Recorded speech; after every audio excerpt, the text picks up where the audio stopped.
Shalom saudara-saudara yang dikasihi Tuhan. Pada kesempatan kali ini saya ingin berbagi satu renungan firman Tuhan mengenai worship.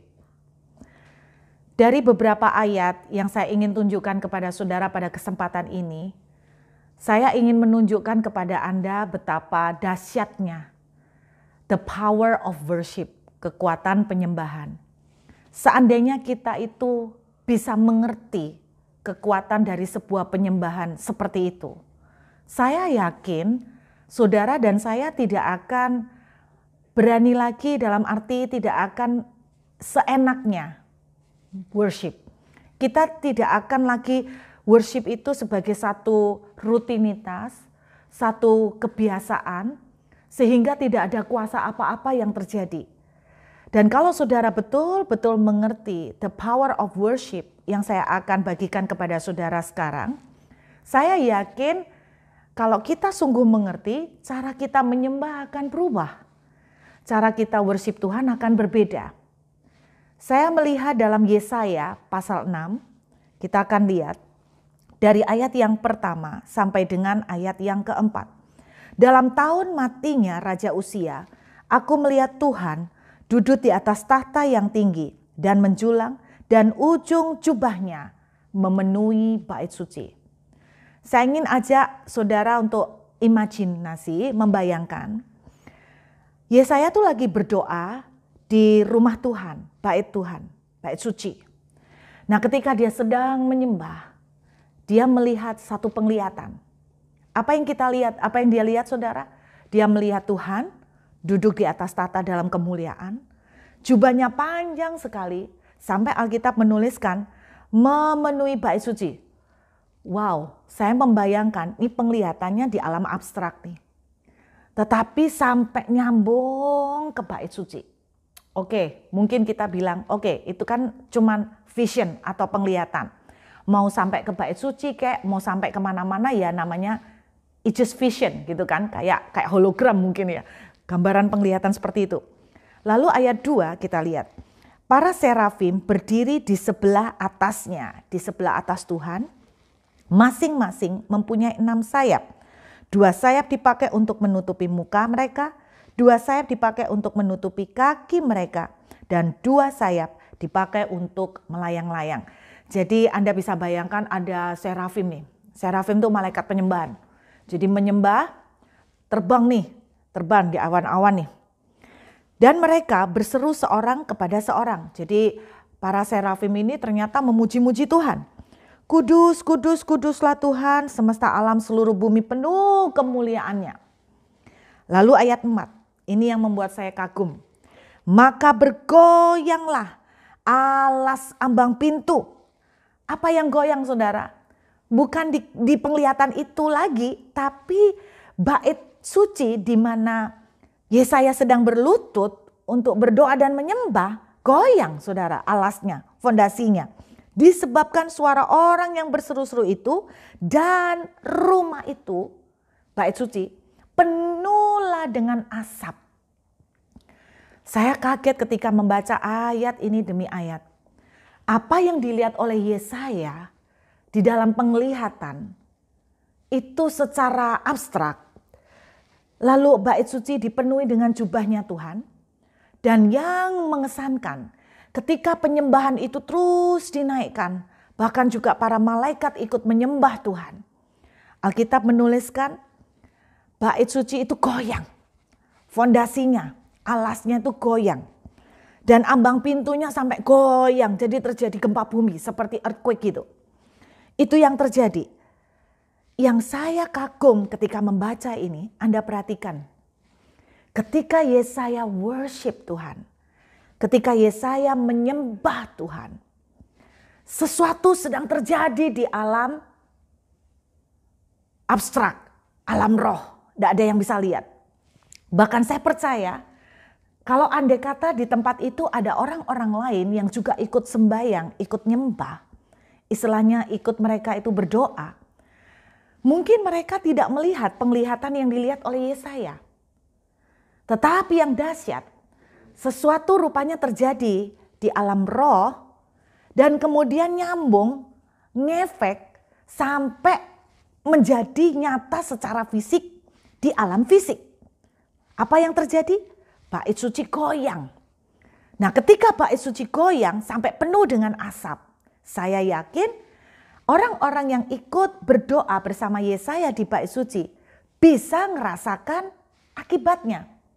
Nah, ini yang bisa kita pelajarin, bahwa ternyata apa yang terjadi di alam fisik sebelumnya sudah didahului oleh alam roh.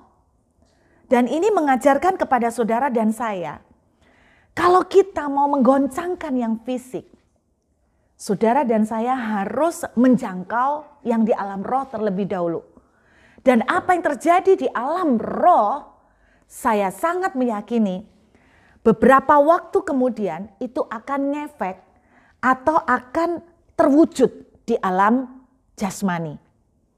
Saya sangat suka sekali dengan yang namanya worship. Saya melihat dan mengalami begitu banyak keajaiban yang saya rasakan dan saya nikmati, yang saya peroleh karena worship. Kenapa bisa seperti itu? Karena ketika kita worship, ada sesuatu yang berubah di udara. Dan sesuatu yang berubah di udara akan mengefek ke alam jasmani.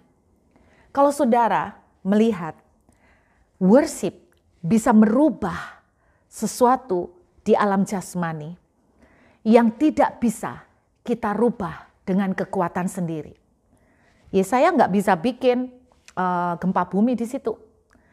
Worship memiliki power untuk mengubah apa yang ada di alam fisik yang kita di luar jangkauan saudara dan saya. Rumah tangga, suami atau istri yang mungkin sulit saudara dan saya untuk rubah, bisa kita buat perubahan ketika kita mulai masuk di dalam worship. Seperti yang dialami oleh Yesaya. Alas ambang pintu, rumah itu bergoncang. Saya percaya ada sesuatu yang bisa dirubahkan oleh Tuhan di rumah tangga saudara, di pekerjaan saudara, di dalam kesehatan saudara. Ada sesuatu yang tidak bisa saudara rubah dengan kekuatan saudara sendiri, itu bisa dirubah ketika saudara mulai masuk di dalam alam roh, mulai bawa worship. Inilah yang saya percaya yang dinamakan heaven on earth. Datanglah kerajaanmu di bumi seperti di surga. Di mana Tuhan itu memerintah di bumi seperti di surga. Ketika Tuhan memerintah di rumah tangga saudara, pasti ada perubahan yang terjadi. Ketika atmosfer surga, ketika atmosfer Tuhan menguasai rumah tangga saudara, saya percaya rumah tangga kita ada sesuatu yang dirubah. Saudara, seringkali kita itu tidak bisa merubah seseorang dengan banyak mengkhotbahi dan mengkuliahin. Yang terjadi malah rame, yang terjadi malah debat. Tapi kita bisa membuat sebuah perubahan dengan sebuah kekuatan yang tidak bisa kita sadarin, yaitu yang tidak kita lihat selama ini, yaitu dengan masuk ke dalam penyembahan. Ini yang dilakukan oleh Yesaya. Satu kali seorang wanita menyaksikan bagaimana suaminya telah meninggalkan dia selama beberapa tahun. Tidak ada kabar berita, tidak tahu di mana, bahkan mertua juga nggak tahu keberadaan di mana anak mereka. Apa yang dia lakukan? Dia cuma surrender dengan Tuhan. Selama 2 tahun nggak bisa ngapa-ngapain. Cuma surrender. Nggak bisa juga mau bikin apa. Masa mau bikin pengumuman di surat kabar. Cuma surrender, dia hanya fokus dengan Tuhan. Dia bertobat, dia mengintrospeksi diri, kesalahan-kesalahan apa yang dia lakukan di dalam hubungan pernikahannya. Setelah dia bertobat, suaminya belum juga balik karena dia juga nggak tahu di mana. Dia cuma worship and worship and worship. Tahukah Anda beberapa waktu yang lalu saya mendengar kabar sukacita luar biasa bagaimana tiba-tiba suaminya bisa datang ke depan pintu rumah, meminta maaf, dan rumah tangga mereka dipulihkan hari ini. Ada sebuah kekuatan yang dahsyat yang bisa kita raih ketika kita menyembah. Beberapa waktu yang lalu Tuhan membukakan saya kembali tentang worship yang lain. Yang sangat-sangat dahsyat. Di dalam kitab Yohanes pasal yang ke-12. Saudara, diceritakan ada seorang wanita masuk ke dalam sebuah kerumunan. Lebih tepatnya, masuk ke dalam sebuah acara makan-makan. Perempuan ini disebutkan dalam Yohanes pasal 12 adalah Maria, saudara Marta dan Lazarus. Saudara ingat ya, siapa Maria yang dikenal suka duduk di dekat kaki Tuhan. Wanita ini saudara kemudian mengambil buli-buli berisi minyak narwastu, dia pecahkan, dia menangis di kaki Tuhan. Dia usap kaki Tuhan dengan memakai air mata, dengan memakai rambutnya. Kita tahu bahwa rambut pada zaman itu merupakan kehormatan. Sangat merupakan kehormatan bagi seorang perempuan. Nah, ketika dia mengusap kaki Tuhan dengan minyak dan menyeka dengan rambut dan air matanya, saudara tahu, dia sedang memakai harga diri dan kehormatannya untuk ditaruh di kaki Tuhan. Seakan-akan itu sudah tidak ada nilainya.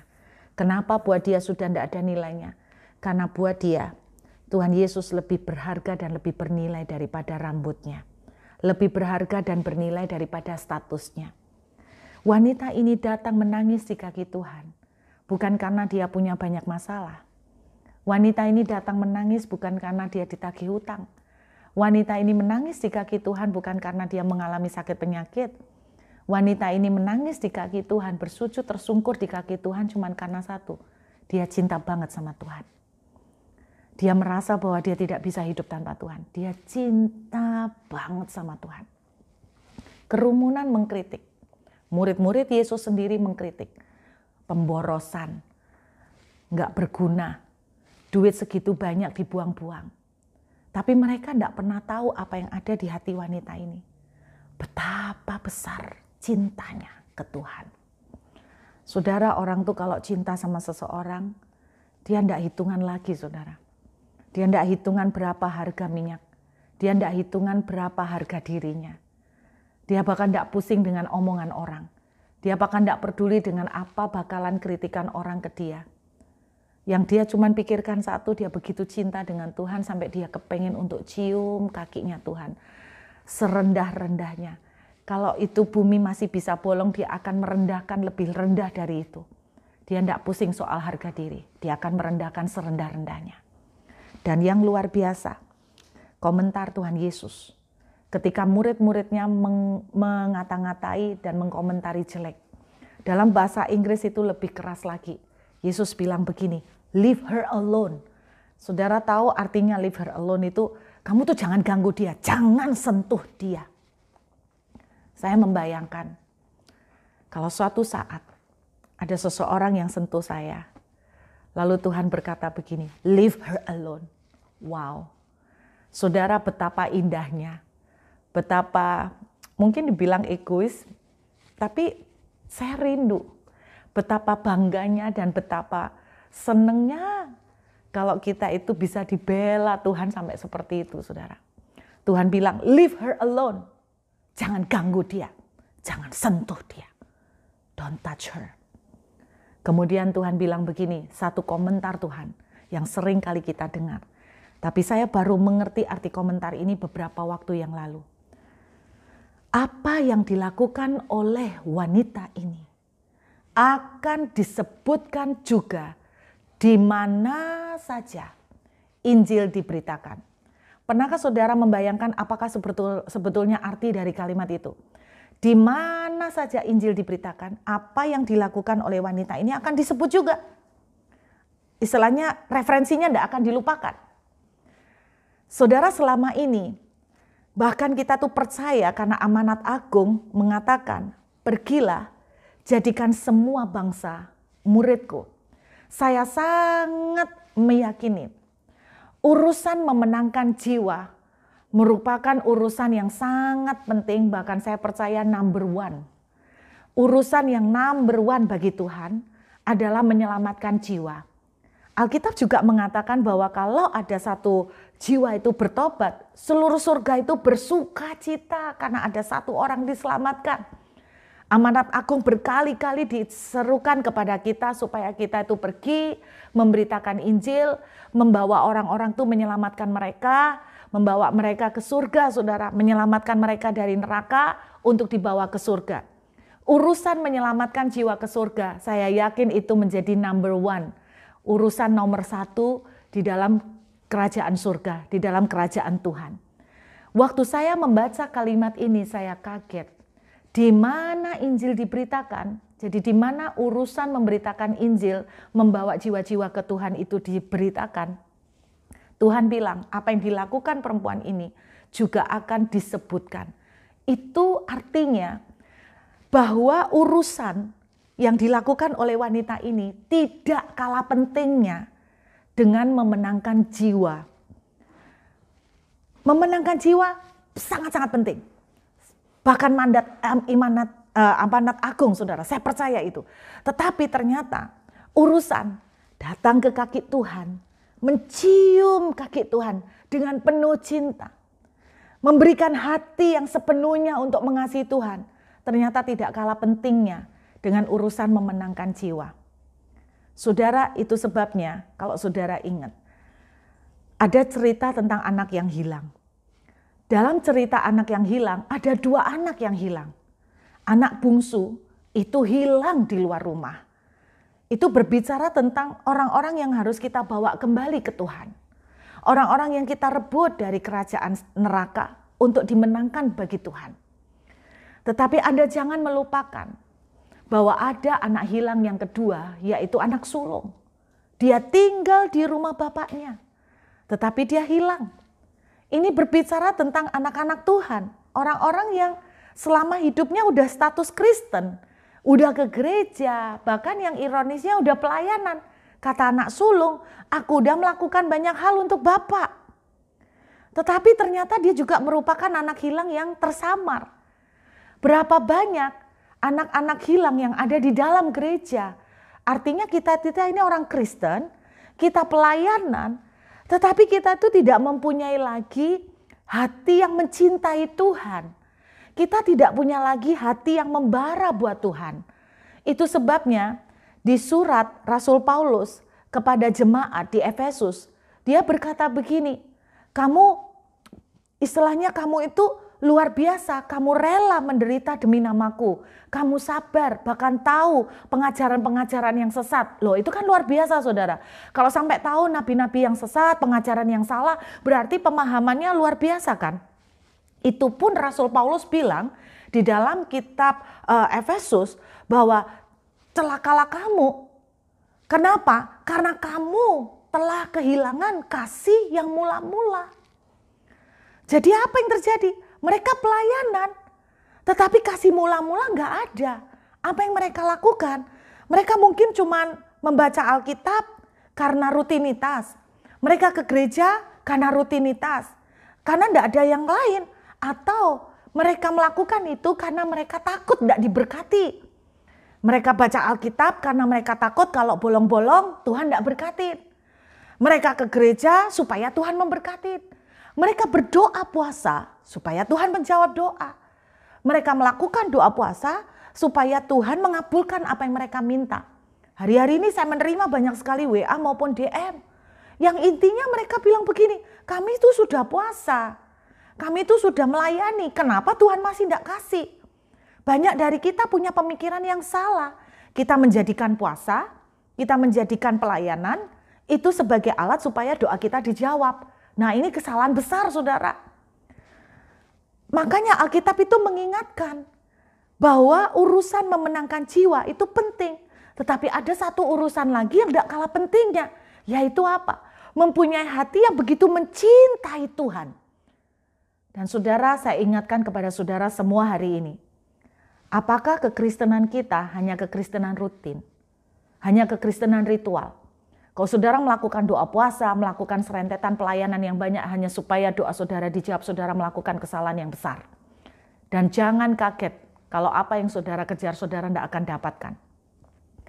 Banyak orang berpikir doa puasa Esther, doa puasa Daniel, mereka lakukan supaya Tuhan menjawab doa. Ibaratnya kita tuh menyogok Tuhan, kita tuh nyuap Tuhan. Saudara, itu pemikiran yang celaka sekali, itu pemikiran yang salah sama sekali.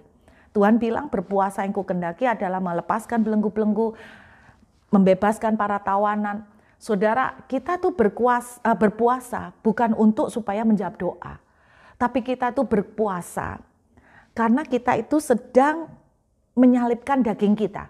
Kita itu berpuasa karena kita tuh belajar untuk mengontrol emosi, kita belajar untuk mengontrol kelemahan kita belajar untuk menaklukkan kelemahan-kelemahan daging kita. Kita berpuasa karena kita tuh mau mempersembahkan dengan kasih untuk Tuhan, bukan supaya menyuap Tuhan untuk melakukan apa yang saudara inginkan dan yang saudara minta. Nah, Tuhan katakan, di mana Injil diberitakan, apa yang dilakukan perempuan ini akan disebut untuk mengingat dia. Saya belajar satu hal, penyembahan yang dilakukan oleh Yesaya bisa menggoncangkan surga, saudara. Bahkan saya yakin ketika surga digoncangkan, apa yang ada di surga itu transfer atau ditransportkan ke bumi. Apa yang ada di surga, blessing-blessing yang ada di surga ditransferkan ke bumi. Dipindahkan juga ke bumi, ditransportkan kepada saudara. Disampaikan kepada saudara dan saya di dalam kehidupan di bumi. Tetapi yang luar biasa dari penyembahan seorang wanita bernama Maria. Kalau Yesaya menggoncangkan surga, kalau penyembahan Maria itu menggoncangkan yang punya surga. Ibaratnya itu Tuhan tuh seperti begini loh. Aku tidak tahan duduk di tata. Aku harus turun untuk tolong anakku. Aku harus turun untuk menemui anakku. Aku tidak bisa duduk di tata kelamaan. Aku mau turun untuk nolong anakku segera. Wow, kalau penyembahan Maria itu betul-betul menggoncangkan Tuhan di atas segalanya. Tuhan penguasa surga akan tergoncangkan sampai dia keluar dari tahtanya untuk turun menghampiri kita. Saudara, saya berdoa penyembahan kita akan sampai pada satu level yang dalam lagi, yaitu seperti Maria. Penyembahan kita bukan sekedar ingin menarik apa yang di surga turun ke bumi. Bukan sekedar ingin menarik blessing dari surga ke bumi. Tapi saya berdoa, penyembahan kita akan seperti level Maria. Kita tidak minta apa-apa. Kita tidak kepingin apa-apa. Kita cuma kepingin Yesus. Kita cuma mencintai dia. Kita cuma mengasihi dia. Hati kita hanya untuk dia. You are enough. Yesus cukup buat saya. Saya berdoa tingkat penyembahan kita, kekristenan kita akan sampai ke sana. Percayalah, kalau yang punya surga keluar dari tata untuk turun menghampiri kita, apakah yang tidak mungkin terjadi? Anything is possible. Saya sungguh berharap renungan firman Tuhan hari ini akan menjadi rema buat kita. Jadilah orang Kristen yang bukan sekedar ritual atau rutin dan liturgi. Jadilah orang Kristen yang bukan sekedar ingin ini, tapi jadilah orang Kristen yang sampai level Maria. Duduk di kaki Tuhan, memandang wajahnya, menikmati dia. Itu adalah dunia kita. Itu adalah segalanya buat kita. Jangan nanya soal berkat. Bayangkan kalau pemilik surga itu turun menghampiri kita. Apa yang akan terjadi? Jubahnya saja bisa sampai menggoncangkan bait suci. Bagaimana kalau pribadinya? Bagaimana kalau kehadirannya dia yang ada di dalam kehidupan kita? Apa yang akan digoncangkan? Saudara, saya ingat seorang hamba Tuhan yang bernama Kathryn Kuhlman pernah bicara seperti ini. Kalau kamu itu pelayanan, mau pelayanan banyak, iblis itu seringkali biarin kamu untuk pelayanan sebanyak-banyaknya. Bahkan kadang-kadang kita tuh didorong untuk pelayanan banyak biar capek. Sampai capek, dan biasanya ketika orang capek, kemudian mulai mengasihani diri, mulai muncul kata-kata keluhan, mulai muncul banyak perkataan-perkataan yang berdosa. Lalu Kathryn Kuhlman berkata begini, saudara. Tapi kalau ada satu orang mulai berlutut untuk menyembah Tuhan, maka iblis itu akan mengerahkan seluruh pasukan neraka. Jadi bukan cuma satu iblis, tapi istilahnya itu seluruh pasukan neraka akan dikerahkan untuk menghentikan orang ini. Kenapa saudara? Karena dangerous, karena berbahaya. Kenapa dia bilang begitu? Saya ngerti sekarang. Ketika ada satu orang sungguh-sungguh menyembah Tuhan, menghampiri Tuhan berlutut untuk menyembah, iblis itu akan berkata, ini orang yang paling berbahagia. Ini orang yang paling berbahaya. Ini harus dihentikan. Dia akan pakai segala cara Seluruh kekuatan akan dikerahkan untuk menghentikan saudara dari menyembah. Entah dengan ngantuk, entah dengan malas, entah dengan distraction, pengalian membuat kita tidak menyembah. Iblis akan halangin. Kenapa? Karena the power of worship. Seperti dahsyatnya, seperti luar biasa itu. Makanya saya mengencourage teman-teman semua. Mari kita masuk ke dalam level kekristenan seperti Maria. Yang tidak menginginkan apa-apa. Kecuali menginginkan pribadi Yesus seutuhnya. Dan mencintai dia dengan segenap hati, dengan segenap jiwa, dan dengan segenap akal pikiran. Mari kita berdoa saudara. Tuhan, kami mengucap syukur. Biar Rema hari ini boleh menjadi kekuatan buat kami semua. Boleh menjadi introspeksi bahwa kami tidak mau menjadi kekristenan yang hanya liturgi, yang hanya meminta, dan meminta. Tetapi mari kami, Tuhan tolong kami untuk kami sungguh-sungguh memiliki hati yang makin mengasihi Tuhan, hati yang makin membara membutuhkan Tuhan, hati yang betul-betul tergantung kepada Tuhan sepenuhnya. Terima kasih Bapa, kami ucap syukur biar firman-Mu boleh termeterai menjadi kekuatan dan rema bagi kami. Di dalam nama Tuhan Yesus kami berdoa. Amin. Tuhan memberkati saudara.